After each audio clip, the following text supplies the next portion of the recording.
জুলাই গণঅভ্যুত্থানের সময় সংঘটিত মানবতাবিরোধী অপরাধের মামলায় সাবেক প্রধানমন্ত্রী শেখ হাসিনার মৃত্যুদণ্ডাদেশকে কেন্দ্র করে আন্তর্জাতিক অঙ্গনে তীব্র প্রতিক্রিয়া দেখা যাচ্ছে।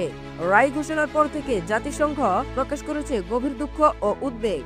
জুলাই গণঅভ্যুত্থানের সময় সংঘটিত মানবতাবিরোধী অপরাধের মামলায় ক্ষমতাচ্যুত ফ্যাসিস্ট প্রধানমন্ত্রী শেখ হাসিনার বিরুদ্ধে দেওয়া মৃত্যুদণ্ডের রায়ে দুঃখ প্রকাশ করেছে জাতিসংঘ।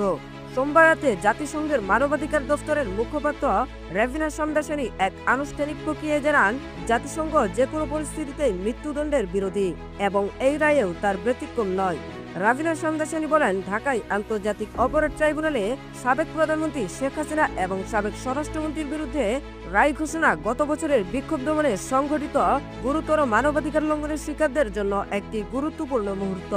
তিনি আরো বলেন, 2025 সালের ফেব্রুয়ারিতে জাতিসংঘের তথ্য উপাত্ত ভিত্তিক প্রতিবেদন প্রকাশের পর থেকে আন্তর্জাতিক মান অনুযায়ী দায়ীদের জবাবদিহি নিশ্চিত করার আহ্বান জানানো হয়েছে। একই সঙ্গে ভুক্তভোগীদের কার্যকর প্রতিকার এবং ক্ষতিপূরণ পাওয়ার সুযোগ থাকা উচিত বলেও উল্লেখ করেন তিনি।